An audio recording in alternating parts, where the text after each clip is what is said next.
continuando o exame do controle de constitucionalidade político francês, realizado pelo Conselho Constitucional, nós, após essas informações introdutórias, nós examinaremos um aspecto importante, que é exatamente a distinção entre domínio da lei, ou domaine de la loi, e domínio do regulamento, ou domaine de règlement.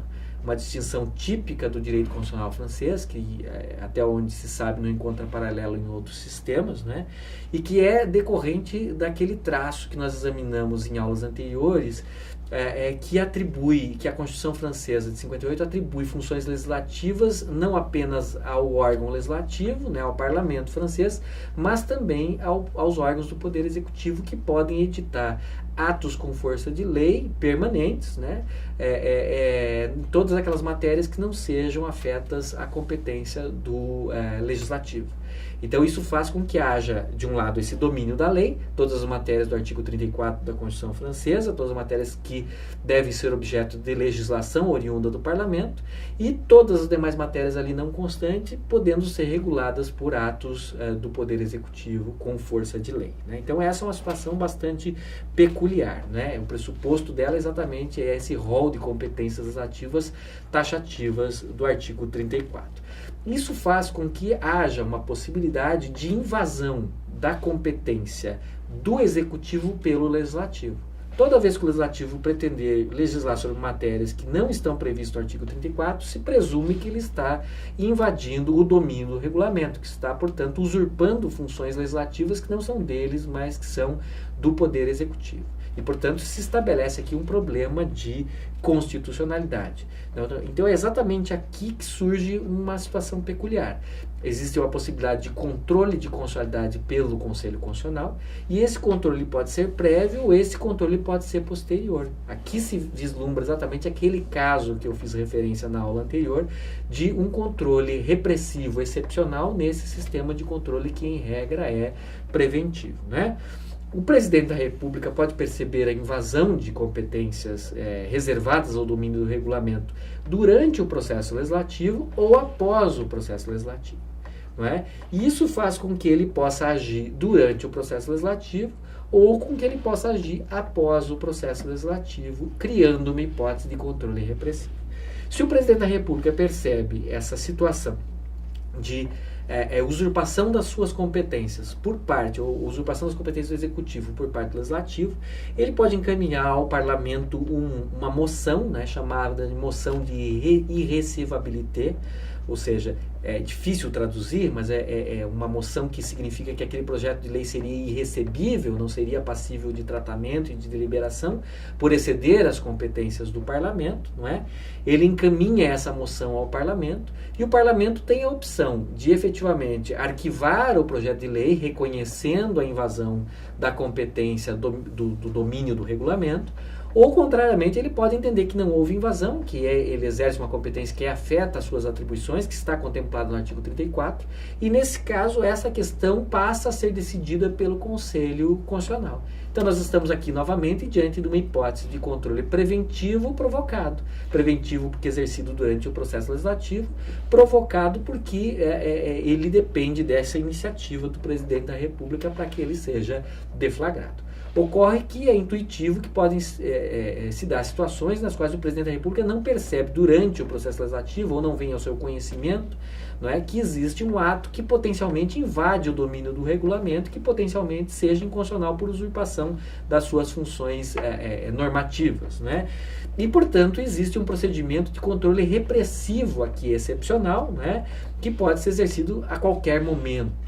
Né? Se trata exatamente desse procedimento chamado procedimento de delegalização, né, que a gente poderia traduzir aqui com um neologismo, né, deslegalização ou delegalização, que é um procedimento de controle provocado e repressivo, ou seja, a posteriori, depois que a lei foi aprovada. Então essa é a exceção importantíssima àquele princípio segundo o qual o controle de constitucionalidade francês é feito, em geral, de modo preventivo. Aqui é uma exceção, é um caso em que o controle de constitucionalidade pelo Conselho Constitucional francês é feito de maneira repressiva, ou seja, a posteriori, depois que o ato legislativo já foi aprovado, depois que o ato legislativo já se encontra em vigor, o que é nesse sistema, como nós já vimos, excepcional. É uma hipótese de controle posterior prevista no artigo 37, parágrafo 2º da Constituição de 58, né?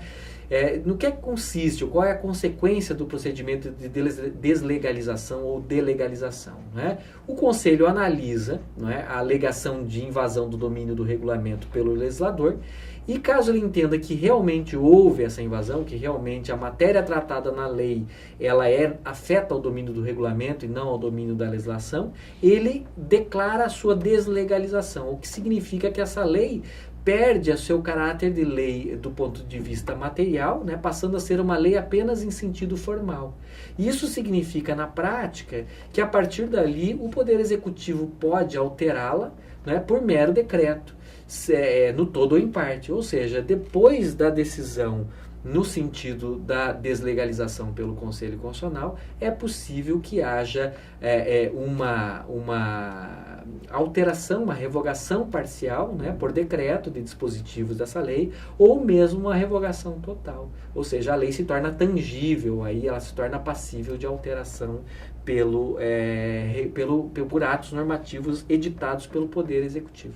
Então, não é correto imaginar que tem essa hipótese de controle repressivo, controle posterior, a lei seja anulada ou a lei seja declarada nula, não é disso que se trata. A lei simplesmente se torna passível de modificação por simples ato do Poder Executivo, podendo, em seguida, no entanto, logo após a publicação da decisão do Conselho Constitucional na imprensa oficial, ser parcialmente modificada, parcialmente revogada ou até mesmo inteiramente revogada por um decreto do Poder Executivo. Encerrando aqui já o controle de constitucionalidade francês, né, resta algumas observações. Primeiro, as decisões do Conselho Constitucional são consideradas vinculantes para todos os poderes. Então aqui tem uma eficácia vinculante parecida com a das decisões proferidas por alguns tribunais ou cortes constitucionais, né? O tribunal possui técnicas de decisão mais ou menos sofisticadas, então ele não fica apenas restrito à decisão simples constitucional e inconstitucional, mas possui também técnicas parecidas com as que são exercidas por outros tribunais, por outros órgãos que realizam controle de constitucionalidade, por alguns tribunais constitucionais ou cortes constitucionais, ou mesmo supremas cortes, como, por exemplo, a possibilidade de interpretação de utilização da interpretação conforme a Constituição, né? Ou seja, quando um determinado dispositivo legal comporta duas ou mais interpretações, né? Algumas podem ser consideradas compatíveis e outras incompatíveis para com a Constituição. Então, essa técnica que é comum a diversos órgãos que realizam controle de constitucionalidade também é conhecida e utilizada pelo Conselho Constitucional, né? Como ensina Louis Favoret, um famoso constitucionalista e jurista francês, né? A estrutura decisória, né? Os mecanismos, as técnicas decisórias do Conselho Constitucional francês, elas contemplam, né, decisões com conteúdo construtivo, decisões com conteúdo vinculante, com conteúdo neutralizante ou diretivo, mais ou menos os moldes daquilo que a gente encontra também em outros órgãos. Mas nós não conseguimos aqui no curso ir a esse grau de detalhe, então não é possível e nem recomendável chegar a esse ponto. A ideia é mais proporcionar um panorama geral desse sistema de controle de constitucionalidade, permitindo ao cursista que, se desejar, aprofunde o seu conhecimento recorrendo à bibliografia especializada, enfim, né? De modo geral, o intuito nosso aqui num primeiro momento, mais modesto.